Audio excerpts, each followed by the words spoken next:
5 দিনের মাথায় ফের ভূমিকম্পে কাঁপল ঢাকা ও আশপাশের এলাকা। বিকেল 4:15 দিকে স্বল্প মাত্রার এই ভূমিকম্পন অনুভূত হয়। রিক্টার স্কেলে মৃদু এই ভূমিকম্পের মাত্রা ছিল 3.6। ঢাকা থেকে 31 কিলোমিটার উত্তর পূর্বে ভূমিকম্পটির উৎপত্তিস্থল। আবহাওয়া অধিদপ্তর সূত্রে জানা যায়, রিক্টার স্কেলে ভূমিকম্পের মাত্রা ছিল 3.6। এর উৎপত্তিস্থল নরসিংদীর ঘোড়াশাল। এ নিয়ে বৃহস্পতিবার মধ্যরাত 3টার পর থেকে বৃহস্পতিবার বিকেল 4:30 পর্যন্ত অর্থাৎ প্রায় 13 ঘন্টার ব্যবধানে দেশে 3বার ভূমিকম্প অনুভূত হয়েছে। রিক্টার স্কেলে কম্পনগুলোর মাত্রা ছিল মাঝারি বা হালকা। এর মধ্যে প্রথম ভূমিকম্প অনুভূত হয় মধ্যরাতে রাত 3:29 টেকনাফ থেকে 118 কিলোমিটার দূরে 4 মাত্রার ভূমিকম্পটির উৎপত্তি হয়। এরপর রাত 3:30:49 সিলেটে মৃদু ভূমিকম্প অনুভূত হয়। রিক্টার স্কেলে এর মাত্রা ছিল 3.4। এটি মৃদু ভূমিকম্প হওয়ায় অনেকেই টের পাননি। সর্বশেষ বৃহস্পতিবার বিকেল 4:15 3.6 মাত্রার কম্পন অনুভূত হয়।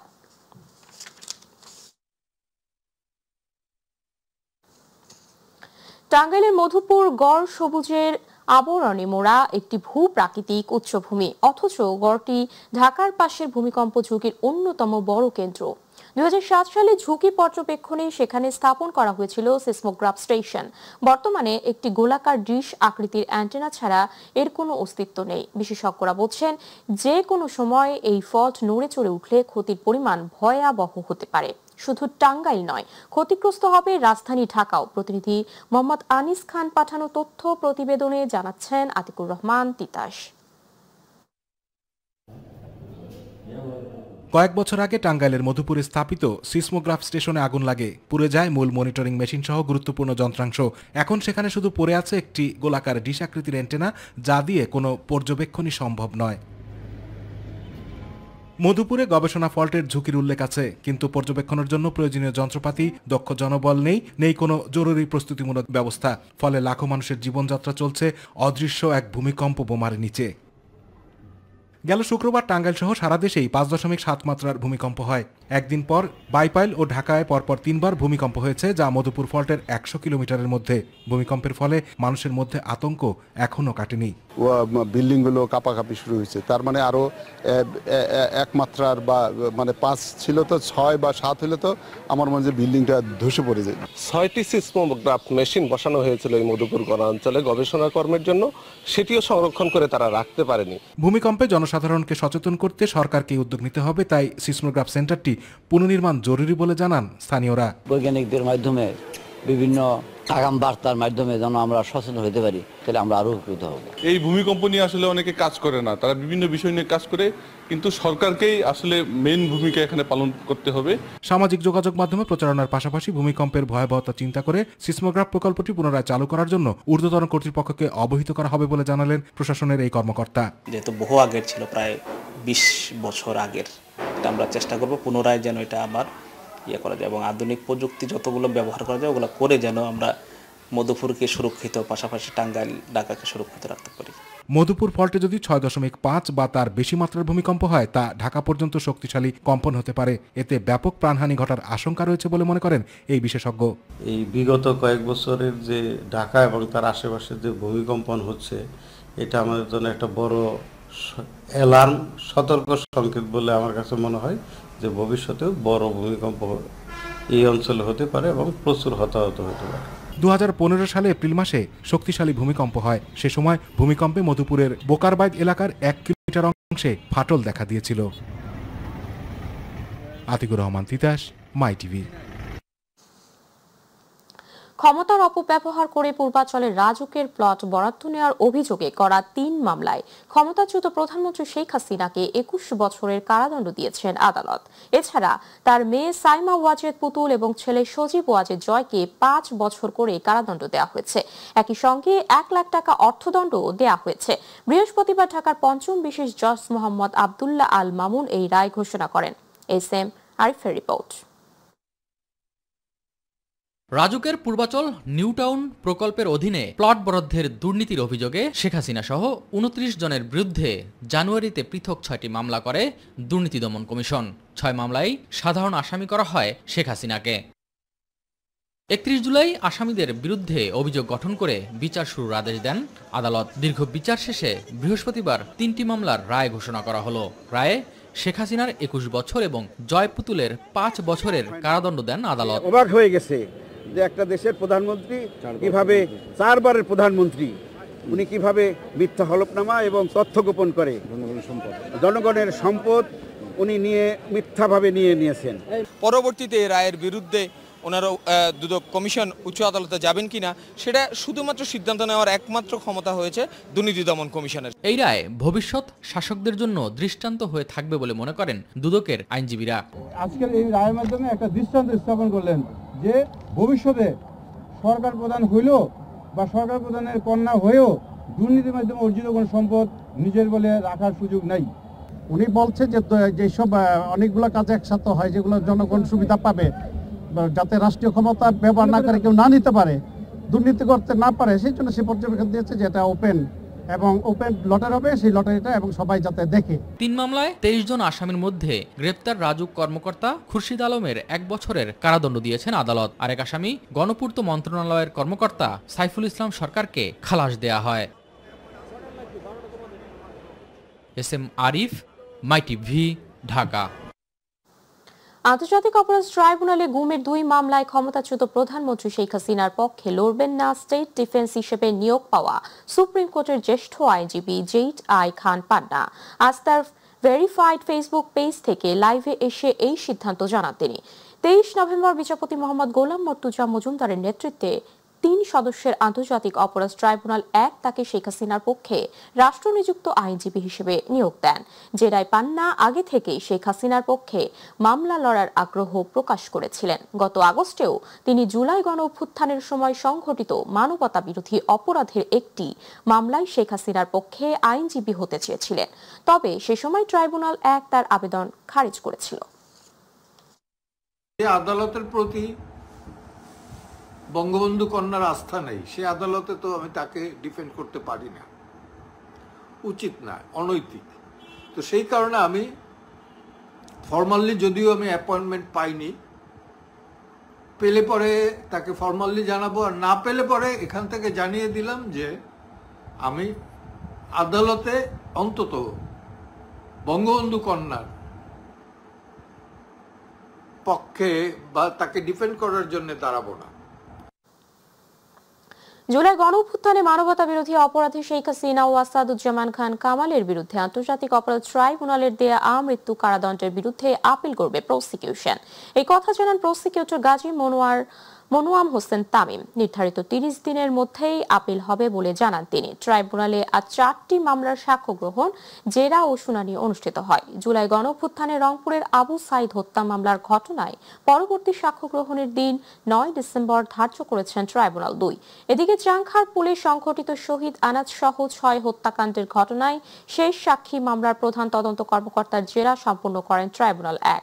আগামী 30 নভেম্বর এই মামলার যুক্তিতর্ক উপস্থাপনের দিন ধার্য করা হবে।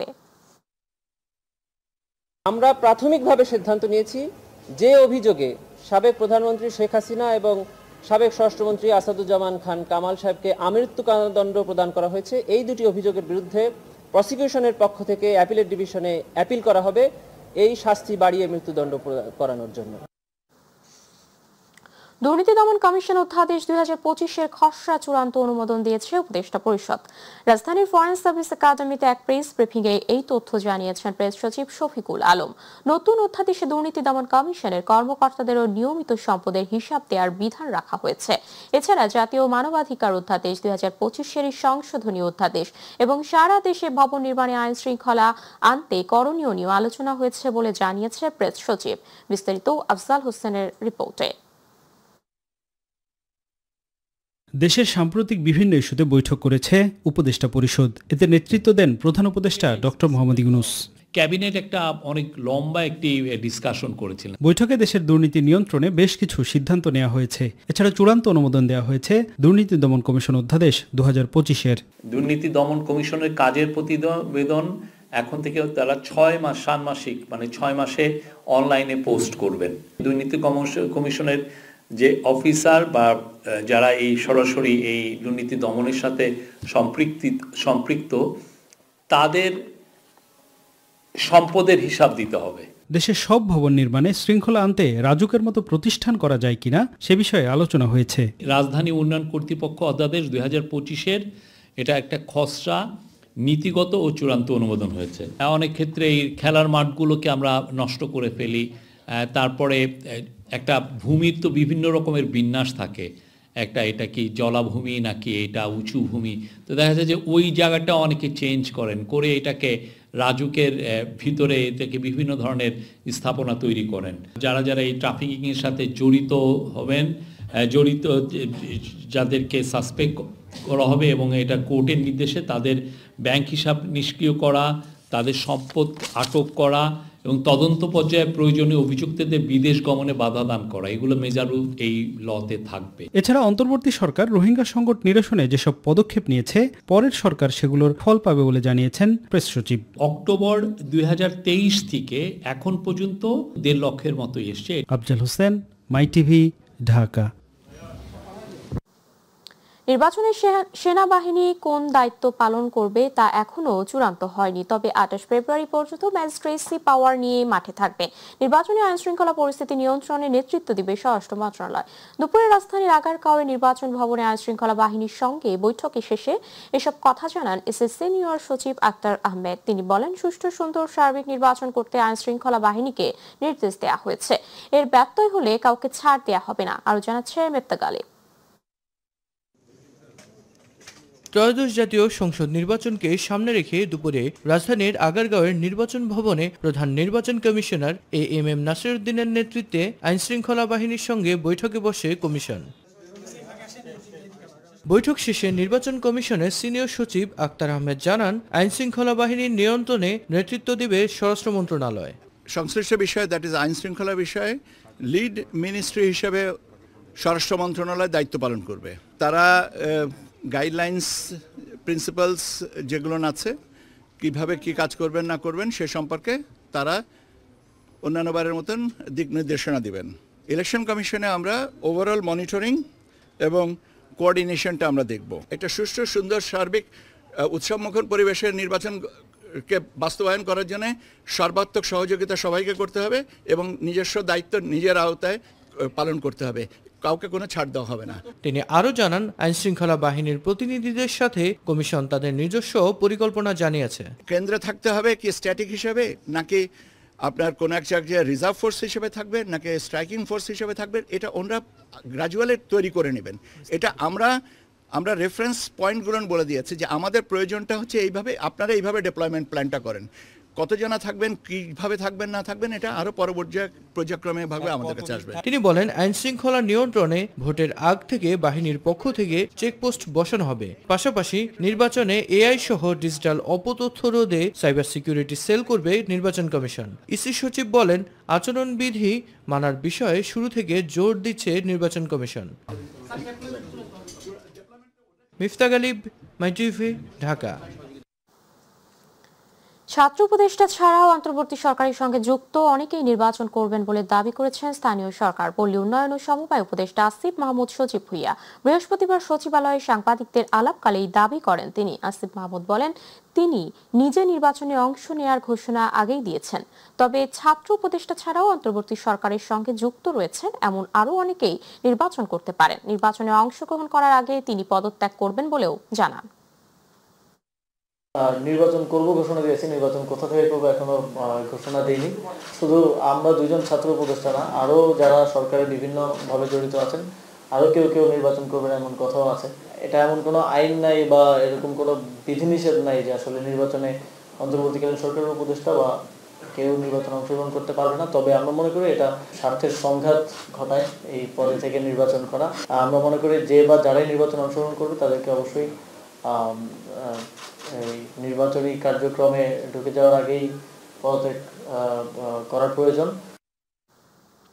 সাবেক প্রধানমন্ত্রী ও বিএনপি চেয়ারপারসন বেগম খালেদা জিয়া সিসিউতে নিবিড় পর্যবেক্ষণে রয়েছেন বলে জানিয়েছেন দলটির স্থায়ী কমিটির সদস্য ডক্টর AZM জাহিদ হোসেন। দুপুরে সাংবাদিকদের এই তথ্য জানান তিনি। জাহিদ হোসেন জানান, মেডিকেল বোর্ডে দেশি বিদেশি বিশেষজ্ঞ চিকিৎসকের তত্ত্বাবধানে সিসিউতে নিবিড় পর্যবেক্ষণে রয়েছেন খালেদা জিয়া। দলের পক্ষ থেকে দেশবাসীর মাধ্যমে আল্লাহর দরবারে দোয়া চেয়েছেন তিনি। এর আগে খালেদা জিয়া চেস্টে ইনফেকশন, হার্ট এবং ফুসফুস আক্রান্ত হয়েছে বলে জানান তার জন্য গঠিত মেডিকেল বোর্ড সদস্য অধ্যাপক ডাক্তার FM সিদ্দিকী।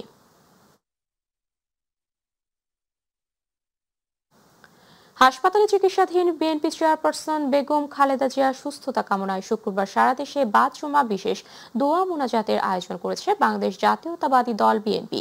বিকেলে নয়াপল্টনে এক সংবাদ সম্মেলনে কথা জানান দলের সিনিয়র যুগ্ম মহাসচিব রুহুল কবির রিজভী। তিনি অভিযোগ করেন, কারাগারে থাকার সময় ফ্যাসিস্টের নীল নকশায় তাকে অসুস্থ বানানো হয়, বঞ্চিত করা হয় বিদেশে উন্নত চিকিৎসার সুযোগ থেকেও। এ সময় দেশ করার পরিকল্পনা শীর্ষক 6 দিনের নতুন কর্মসূচি ঘোষণা করা হয় দলের পক্ষ থেকে। ফ্যাসিস্টদের ভয়ঙ্কর নীল নকশায়, চক্রান্তে, ষড়যন্ত্রে তাকে অসুস্থ করা হয়েছে নানাভাবে। চিকিৎসা দেওয়া হয়নি, সুচিকিৎসা দেওয়া হয়নি। দেশ গড়ার পরিকল্পনা শীর্ষক একটা কর্মসূচি গ্রহণ করা হয়েছে। আগামী 7ই ডিসেম্বর থেকে 13ই ডিসেম্বর পর্যন্ত এই 6 দিন এই কর্মসূচিটি অব্যাহতভাবে চলবে। বিএনপি চেয়ারপারসন বেগম খালেদা জিয়ার সম্মানে তার নির্বাচনী 3 আসনে কোনো প্রার্থী দেবে না গণ অধিকার পরিষদ। দলের সাধারণ সম্পাদক রাশেদ খান বলেন, খালেদা জিয়ার সম্মানে দিনাজপুর 3 আসনে কোনো প্রার্থী দেবে না গণ অধিকার পরিষদ। একই সঙ্গে তিনি যেসব আসন থেকে নির্বাচন করবেন সেখানেও দলটি কোনো প্রার্থী দেবে না। দুপুরে রাজধানীর বিজয়নগরে ত্রয়োদশ জাতীয় সংসদ নির্বাচন উপলক্ষে গণ অধিকার পরিষদের 2য় ধাপে প্রার্থী ঘোষণাকালে এই তথ্য জানান তিনি। আজকে তাদের নাম ঘোষণা করেছি। যে সকল প্রার্থীদের সবার জন্য শুভকামনা। আপনার এলাকায় যান, কাজ করেন, মানুষের কাছে যান। আগামী নির্বাচন হবে বাংলাদেশের ইতিহাসের সেরা নির্বাচন। শুধুমাত্র নির্বাচন কমিশন নির্বাচন করলে তারা পারবে না।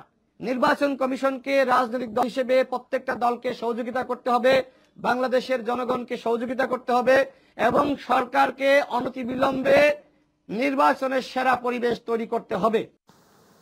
অন্তর্বর্তী সরকারের সময়ে আদালতের রায় প্রভাব খাটানোর সুযোগ নেই বলে মন্তব্য করেছেন বিএনপির সিনিয়র যুগ্ম মহাসচিব রুহুল কবির রিজভী আহমেদ। আর স্থায়ী কমিটির সদস্য নজরুল ইসলাম খান বলেছেন, 24-এর আন্দোলনকে ভিন্ন খাতে প্রবাহিত করে নিজেদের কুক্ষিগত করার অপচেষ্টা করছে একটি মহল। জাতীয় প্রেস ক্লাবে এক অনুষ্ঠানে বিএনপির নেতারা এসব কথা বলেন। ইউসুফ আলীর রিপোর্ট। 90-এর স্বৈরাচার বিরোধী আন্দোলনে শহীদ ডাক্তার শামসুল আলম খান মিলন স্মরণে জাতীয় প্রেস ক্লাবে এই আলোচনা সভার আয়োজন। ফ্যাসিস্ট খুনি হাসিনাকে সহযোগিতা করেছিলেন এরশাদ, ওই সময় সহযোগিতা করেছিলেন 90-এর স্বৈরাচার বিরোধী আন্দোলনে শেখ হাসিনা, ফ্যাসিস্ট খুনি হাসিনা। অনুষ্ঠানে বিএনপির সিনিয়র যুগ্ম মহাসচিব রুহুল কবির রিজভী আহমেদ বলেন, শেখ হাসিনার তৈরি করা ট্রাইব্যুনাল ও আদালতে তার বিচার হয়েছে।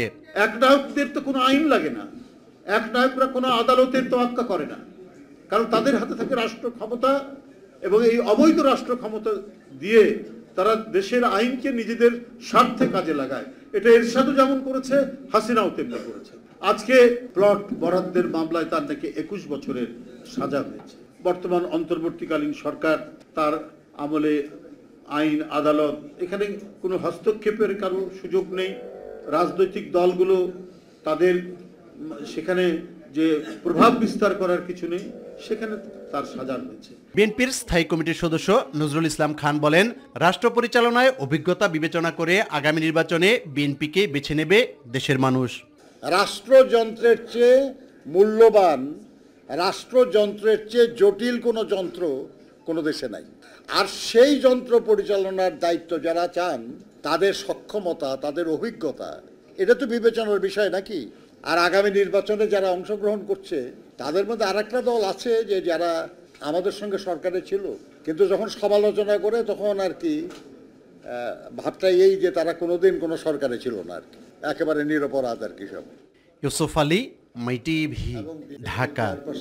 দেশে বুধবার সকাল 8টা থেকে বৃহস্পতিবার সকাল 8টা পর্যন্ত একদিনে ডেঙ্গু আক্রান্ত হয়ে আরো 7 জনের মৃত্যু হয়েছে। এই সময় হাসপাতালে ভর্তি হয়েছেন 567 জন। বৃহস্পতিবার স্বাস্থ্য অধিদপ্তরের সংবাদ বিজ্ঞপ্তিতে এইসব তথ্য জানানো হয়।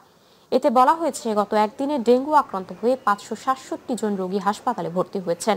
তাদের মধ্যে বরিশাল বিভাগে 59 জন, চট্টগ্রাম বিভাগে 86 জন, ঢাকা বিভাগে 92 জন, ঢাকা উত্তর সিটিতে 125 জন, ঢাকা দক্ষিণ সিটিতে 86 জন, খুলনা বিভাগে 41 জন, ময়মনসিংহ বিভাগে 37 জন, রাজশাহী বিভাগে 25 জন, রংপুর বিভাগে 2 ও সিলেট বিভাগে 4 জন ভর্তি হয়েছেন।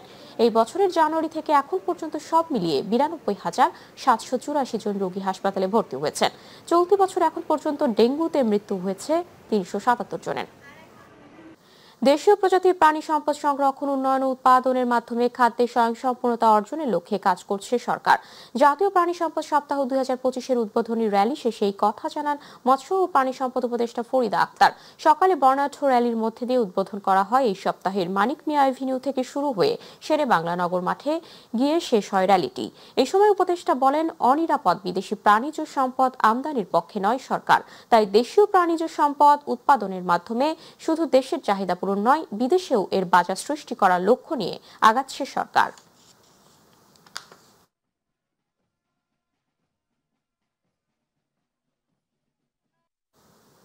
ধ্বংসস্তূপের নিচে চাপা পড়ে থাকা সঞ্চয় আর স্বপ্ন আরও একবার খুঁজে ফিরছে রাজধানীর করাইল বস্তির বাসিন্দারা।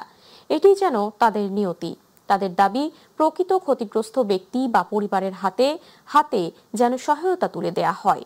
আগুন লাগার 2 দিন পর করাইল বস্তির ধ্বংসস্তূপ সাক্ষ্য দেয় কতটা ভয়াবহ ছিল আগুনের লেলিহান শিখা। আরও একবার সেই ছায়ের স্তূপে স্বপ্ন হাতড়ে বেড়াচ্ছেন সর্বহারা মানুষ।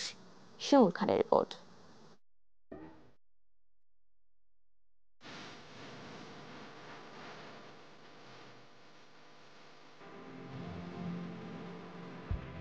পুড়ে যাওয়ার 2 দিন পরও মানুষ মরিয়া হয়ে খুঁজছেন ধ্বংসস্তূপের নিচে চাপা পড়ে থাকা সঞ্চয় আর স্বপ্ন। কারো হাতে পোড়া হাড়ি, কারো হাতে ভেঙে যাওয়া প্লাস্টিকের বক্স।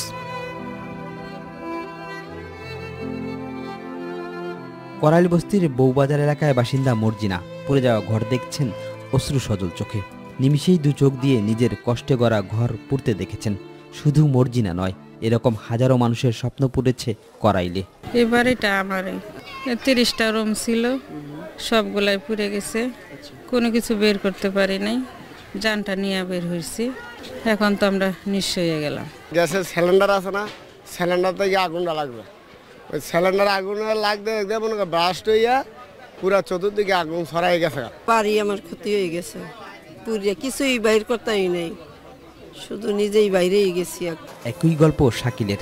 গ্রামে থাকা জমি বিক্রি করে করাইলে 26টি ঘর করেছিলেন কিছুদিন আগে। সে ঘরও পুড়েছে সর্বনাশা আগুনে। সব হারিয়ে দিশেহারা বস্তির অধিকাংশ মানুষ। আসছে অনেক, আপনার কোনো নির্বাণীর কোনো কায়দা নাই। আমার যারা ছিল সবাই ক্ষতিগ্রস্ত, কেউ একটা সুতো বাই করতে পারে নাই। 52টা রুমে অনেক টাকা পয়সা আছিল, ফ্রিজ, টিভি, মানে যার ইত্যাদি মানে কষ্টের কামাই আছিল, মানে সব ধ্বংস হয়ে গেছে। দেশে যা আসিল ওটি বেচে আমি বাড়িটা আজকে 4-5 বছর ধরে কিনে দিছি। 5 বছরে যা আমি ঋণ টিন করে ইয়া করতেছি, মালটা লুড়ে যে আমি আস্তে আস্তে একটু খারাপ, ওই সময় আগুনে সব শেষ করে দিছে।